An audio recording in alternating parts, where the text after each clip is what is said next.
Hello, everyone. Good morning, good afternoon, good evening. Welcome back. We're going to be continuing reading letter 8 in Jesus Christ, the Christ letters, the truth. So we're just picking up right where we left off. Hopefully you did catch the previous video so that this does make sense, because there's no beginning or end in these letters. You just kind of pick up where you left off. And if you need a little bit of a refresher, I would say go back and listen to maybe the first few minutes or the last few minutes, of the previous video if you need a bit of a refresher as to where he is picking up here and where we're picking up. All right, let's go ahead and get started. You could call this the path of Christ consciousness. When you have perceived some deeper truth previously hidden from your consciousness, you must accept and rejoice that divine consciousness has penetrated your human consciousness and spoken within your mind. Give sincere thanks and treasure this gift and reverence it. Never take it for granted, otherwise you will block further entrance of loving intelligence. You will wonder why you feel so alone again. People speak of being transformed by the inner spirit. The terminology of inner spirit is not wrong. I have gone to great lengths to try to rid your minds of old terminology which may have been an inaccurate meaning for you. At the same time, I want you to understand that once you have grasped what I really mean, for I have been so grossly misinterpreted in the past that I do not wish for this to happen again, you must not be bound down by the terminology itself. So long as you know what the inner spirit really is. Divine life consciousness operating out of infinite universal consciousness, and has nothing to do with the spirits of the departed.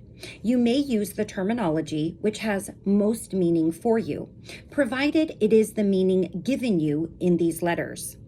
To return to my original statement at the beginning of this new section, it is frequently said that people can be transformed by the power of the Spirit. Such a transformation is not possible. There is nothing real in your human self which can be transformed. Your soul has been drawn from divine life consciousness and is therefore perfect. Your human personality is ephemeral and composed only of magnetic emotional bonding-rejection impulses.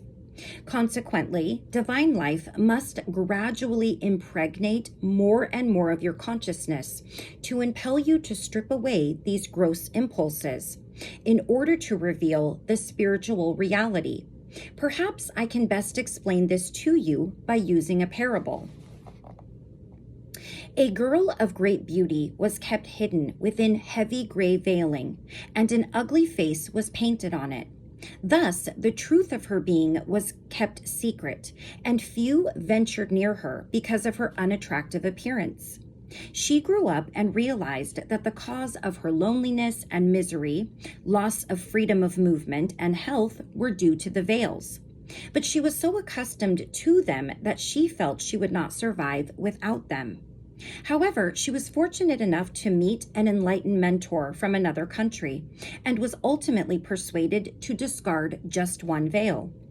After much searching for the inner strength to do so, she begged her mentor to help her. He lifted her hands and together they discarded the veil on which the ugly face had been painted, and she felt much better for having rid herself of it. She began to feel a sense of joy. After a while, she was eager to rid herself of another veil, and again her mentor came to her and helped remove it. And so it continued. The more she shed, the lighter she grew, and she gradually glimpsed the reality of nature around her. She could see the trees clearly, the birds on the boughs, and listened enthralled to their beautiful songs. She saw the beauty in other people's faces and began to feel the flow of love in her heart. Life was now becoming a truly divine gift to be treasured. Daily, she gave thanks to her mentor for helping her become such a happy person. Finally, the time came when she could no longer bear the final veil around her. She knew it was shutting her off from even greater light, beauty, harmony, and loving contact with other beautiful people. Although she did not know how she would manage without it, she retired into the silence with her mentor and pleaded to have this last veil removed. This was a time of agony since the veil appeared to be a part of her being. But she begged and pleaded, and in a moment of brilliant light, the veil was burnt off her. The form that was left was her reality, and she came into perfect inner freedom. However, her individualized reality now had to find a way to function in the environment. This was unexpectedly difficult. Because her perceptions of reality surrounding and within herself were now so clear and transcendent, the ground of her communication with other people had radically changed. She was no longer at peace in the social and business environment, nor could she remain a member of her community. People looked at her and said, "Oh, this is who you are, and you have no veil. How dreadful. We find you very odd, even a little mad."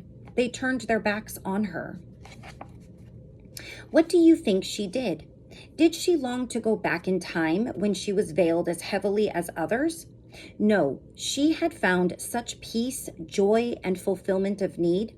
She left her community and went into a retreat and joined other souls who would recognize her true identity and respond to it with love and joy. Tell me, was her veiling her personality transformed? No, with the help of her mentor, she removed her own veiling when she was convinced by her mentor, Divine Life Consciousness, it was the right thing to do. As she removed the different layers of veiling, she came closer and closer to the intimate knowledge of the reality soul hidden by her veiling, or the personality. You can probably understand now that the human personality is like a mental emotional cobweb. Sometimes a dirty veiling of mass interactions between magnetic attraction/bonding and magnetic repulsion/revulsion. Spiritually evolved people can see this dirty veiling clouding the skin of people whose language is coarse and their thoughts solely centered around earthly ego activities. Alternatively, as an individual leaves behind levels of earthly thoughts and responses, the skin begins to clear and a light shines in the eyes. Whilst the earth personality is imperceptibly dying away, the body becomes more spiritualized. This is clearly visible to people who have the gift of spiritual perception. Do not be afraid of future withdrawal from the earthly mindset. You will relinquish it little by little with infinite relief. Your true goal in life will become ever more clear, and your determination to reach it will grow ever more strong. You may argue that you are not often mentally or emotionally engaged in magnetic emotional thoughts and feelings. But when you examine your spontaneous thoughts, you will find that you are completely dominated by magnetic attraction-bonding and magnetic repulsion-revulsion thoughts all day long. Your mind keeps up a ceaseless chatter of comments and judgments, criticism, wants, don't wants, reactionary feelings verging on resentment or rejection, longing for certain things, and fears that the longings will not be fulfilled, striving for success, and irritation or anger with those who stand in the way of that success. When the ego is in control, the one who prays does so with faith and yearning. Immediately after prayer on meeting someone, the trauma just taken to God to be dealt with in the right way is sorrowfully aired to gain the comfort of human sympathy. But the consciousness, form, and force released during prayer, the asking, the faith, and the yearning are now canceled by the self-pity. The mind is usually a bog, a quagmire of conflicting ideas. During stress, a person may strive to focus on a life-giving affirmation or perception, but like a playful puppy tossing a paper bag filled with air, the thought is soon swept out of mind, and the stressful thinking the person was trying to avoid has once again taken hold. And so it goes on in the mind, back and forth, until the person longs to escape the conflict. Your internal dialogue will probably go along lines similar to, I don't want to get up. I don't want to get breakfast. I don't want to make sandwiches. I don't want to go to work. I don't want to meet so and so today. I don't want to do the laundry. I don't want to do this, that, and the other. And so the litany of rejection of life continues with thoroughly disgruntled people all day long. However, instead of mentally complaining, the dialogue may be along the lines of, I don't feel like. All these feelings come from ego drives, which reject such activities since they are perceived to be a bore, uncomfortable, or a burden. Alternatively, you may wake up and say or feel, it's Saturday. I must hurry and dress and get to the market. There are things I want to buy. I must get some of those strawberries before they are sold out. I must get down to the sales to find some bargains. I'm going to speak nicely to my husband to give me some money. I do hope I see Patrick when I go into his office. I want that new boss to like me, so I'll work extra hard and I'll look attractive for him. I hope my husband buys the new car. I'm certain I'll find a parking space if I remain positive. I hope I get a bonus.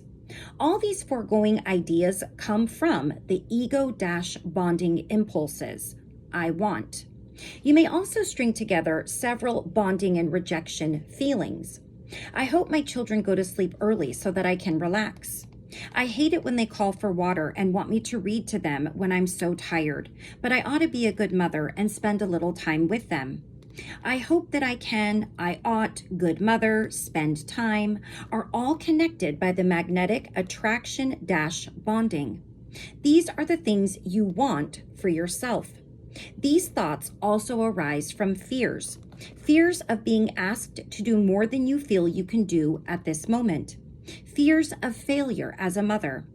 Fear is a direct impulse experienced from the ego, which demands that you measure up in order to be acceptable to yourself and other people, and yet is very much aware that you do not. With the development of civilization, the magnetic bonding-rejection impulses have become so complicated and interwoven that they are difficult to differentiate and discern. I hate it, call for water, want me to read, I'm so tired, are all magnetic rejection-revulsion feelings. And since it requires more energy to reject and push away than to accept and bond with, the conflict within you will end up by making you feel even more dispirited and tired, even feeling guilty, but unable to find the strength to do what you really deep down would like to do. Spend more time with your children, read to them, and mother them. This would give you a sense of satisfaction and well-being because at even the deeper level, you know you would be experiencing and expressing love, whereas all the wants and don't wants are a coating, hiding the feeling of love. When you are in tune with your deepest recesses of being and are experiencing and expressing love, you are truly at peace and happy. At the same time, notice that in this interior monologue, which goes on all the time in caring mothers, the little interjection of, I ought to spend a little time with them, is an insight drawn directly from divine life consciousness. But you will probably believe it is your consciousness telling you what you ought to do. Perhaps you are beginning to see that your mind and emotions are like a war arena with conflicting ideas, following each other so rapidly that you are completely unaware of what you are going to do to yourself. Your mind is a seesaw. Your beliefs, opinions, reactions change according to any changes you find in relationships and environment. A seesaw of likes and dislikes, resentment and friendship, possessiveness and rejection. All of this hubbub arises out of the superficial understanding of all that is really taking place in your environment at a subterranean level.